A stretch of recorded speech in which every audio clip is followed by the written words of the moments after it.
contre l'air, ce fameux soir où les gens s'amusent et se déguisent, les âmes finissent morcelées, scellées lorsque l'enfance se brise. Horreur, mystère, un banc glacial, fait trembler jusqu'en Antarctique. Légende urbaine, creepypasta, c'est l'heure du récit fantastique.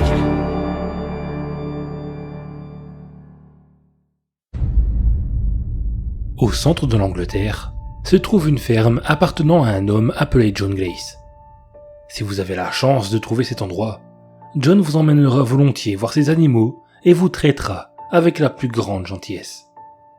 Il vous retiendra jusqu'au soir, où il insistera pour que vous restiez et repartiez le lendemain matin. Comme vous ne souhaiterez pas manquer de respect à ce vieil homme, vous accepterez et vous vous installerez pour la nuit dans une chambre douillette. Le matin, vous vous réveillerez sur un lit sans matelas. La chambre sera sale, malodorante et semblera vieille. Le reste du bâtiment aura également l'air vétuste, avec quelques carcasses d'animaux en décomposition jonchant les champs. Il n'y aura aucun bruit, à l'exception d'un léger grincement. Vous découvrirez qu'il provient d'une grange délabrée, et si vous osez jeter un coup d'œil à l'intérieur, vous vous verrez attaché et bâillonné. Vous verrez John Glace vous torturer d'une manière que vous ne pourriez même pas imaginer. Puis, vous vous réveillerez dans votre propre lit, sans aucun souvenir de la veille. Vous chercherez une ferme abandonnée, et dès que vous la trouverez, vous déciderez de vous y installer et de la rénover. Vous oublierez vos anciennes vies. Un an plus tard, un voyageur sans méfiance viendra dans votre ferme. Vous l'emmènerez volontiers voir vos animaux, et le traiterez avec la plus grande gentillesse. 4 décembre. 24 heures se sont écoulées depuis que je suis coincé sur cette montagne. Il m'est impossible de me réchauffer dans une si vieille cabane. J'ai un peu froid, mais c'est toujours mieux que d'être dehors. Je sais que les secours sont en route. 6 décembre. Aucun signe de sauveteur pour le moment. Cette tempête de neige est probablement la cause du retard. Je vais continuer à attendre patiemment. Décembre. Ma montre est cassée, je ne peux plus lire la date. Je suis à court de nourriture. Je peux obtenir de l'eau à partir de la neige, mais la faim sera difficile à supporter. La tempête ne s'arrête pas. Décembre. Un courant d'air froid vient de la porte. Je suis heureux d'avoir apporté avec moi des vêtements chauds. Ma main tremble à cause du froid et je ne peux plus écrire aussi bien. Mais je n'abandonnerai pas. Si j'abandonne, c'est la fin pour moi. 12 décembre. C'est vraiment incroyable. La violente tempête de neige a cessé et tout s'est éclairci comme par miracle. J'ai été trouvé par une équipe de secours et ils m'ont dit que nous étions le 12 décembre. Ce fut une longue expérience cauchemardesque, mais c'est maintenant terminé. Je vais laisser ce journal derrière moi pour ceux qui en auraient besoin. Si quelqu'un se retrouve à nouveau coincé dans cette cabine et a la chance de lire ce journal, voici ce que je veux dire à cette personne. Ne perds pas espoir. Les secours viendront. La pression du stylo était de plus en plus faible à chaque entrée, mais le dernier message était écrit avec une telle clarté et une telle force comme pour montrer que le cœur de l'auteur était rempli d'espoir. Il convient toutefois de noter que la tempête de neige a duré plusieurs jours jusqu'au 14 décembre et que l'équipe de secours n'a repris les recherches que le lendemain matin. L'auteur de ce journal n'a jamais été retrouvé et il est toujours porté disparu à ce jour. Je suis animateur de nuit sur une petite radio peu connue. À cause de mes horaires de diffusion, c'est assez difficile de me trouver un public d'auditeurs fidèles. La plupart des gens qui viennent m'écouter sont là parce qu'ils divaguent et ils n'arrivent pas à trouver le sommeil. D'où le nom, la radio des insomniaques. Je parle généralement de tout et de rien, de faits divers et d'actualités. Mais ironiquement, le sujet de l'émission qui marche le mieux est celui pour lequel je demande aux auditeurs d'appeler, pour témoigner de leurs problèmes de troubles du sommeil à l'antenne. Ne croyez pas qu'il n'y ait que des appels de gens venus se plaindre qu'ils dorment mal ou font des cauchemars. Il y en a bien quelques-uns, mais c'est un sujet qui amène souvent son lot de bizarreries et d'histoires parfois franchement inquiétantes. Et c'est de celles-ci dont je voudrais vous faire part. Après tout, ce n'est pas parce que vous n'écoutez pas mon émission que vous n'avez pas le droit de profiter de ces anecdotes, pas vrai ? La première dont je vais vous parler m'a été racontée par une mère de famille s'occupant de ses 2 enfants et de son père malade. Il y a de ça quelque temps, ses 2 fils ont commencé à lui dire, quasiment chaque matin, que toutes les nuits, ils faisaient tous les 2 le même cauchemar. Ils lui disaient que dans ce fameux cauchemar commun, ils pouvaient voir un homme masqué déambuler d'un bout à l'autre de leur chambre. Bien entendu, mon auditrice ne les a pas crus, persuadée qu'ils avaient inventé cette sordide histoire pour la faire marcher. Les jours avançaient, et ses enfants avaient de plus en plus d'appréhension quand l'heure du coucher arrivait.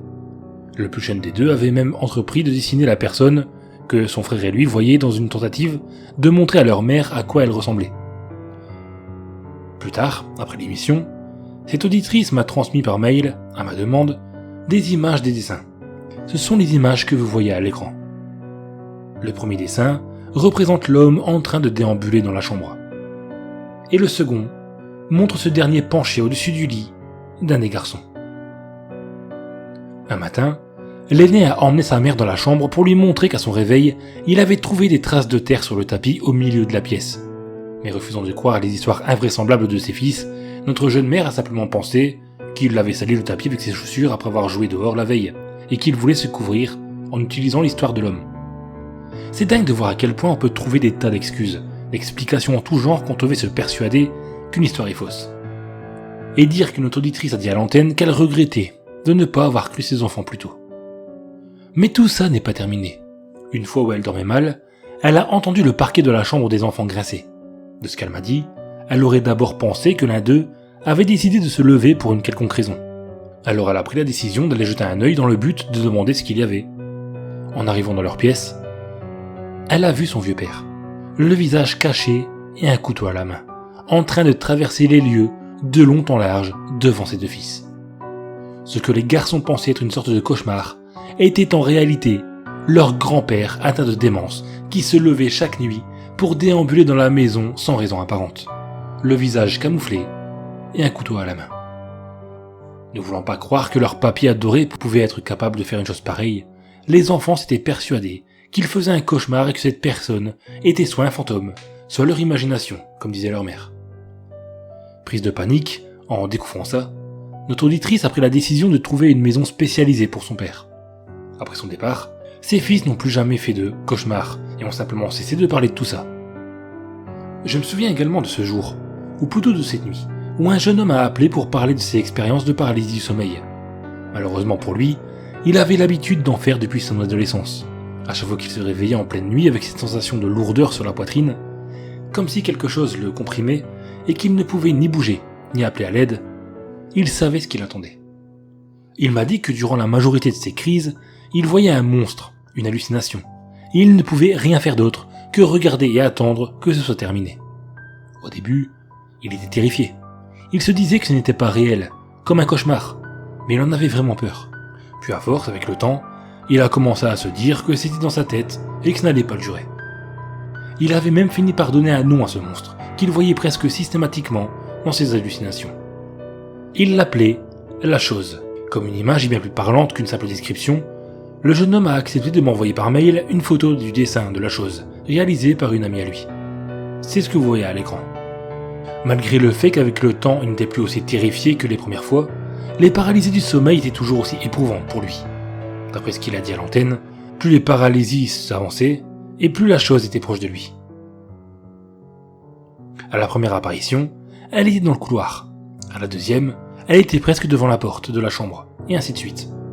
Au début, il n'a pas prêté attention à ce détail. Après tout, c'était dans sa tête. C'est le jour où la chose s'est retrouvée au pied de son lit, a frotté ses griffes sur sa jambe, qu'il a commencé à y prêter beaucoup plus d'attention. D'après ses dires, à son réveil, ses jambes portaient vraiment des traces. J'avoue que même lorsqu'il était en ligne avec moi, je n'ai pas pu lui donner d'explication rationnelle. Apparemment, il vivait seul, sans aucun animal. Était-ce possible qu'il se soit infligé ses griffures lui-même ? En pleine paralysie, j'en doute quand même.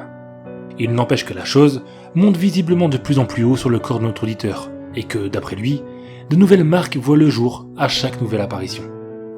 Le jeune homme serait même devenu insomniaque à cause du stress engendré par ce mystère. Ce sera tout pour aujourd'hui. J'ai encore de nombreuses histoires étranges venant de nos auditeurs, mais il n'y aurait pas d'intérêt à toutes vous les raconter d'un coup. Alors, chers lecteurs, j'espère que vous aimez les anecdotes de la radio des insomniaques et que vous allez réussir à être patient jusqu'aux prochaines.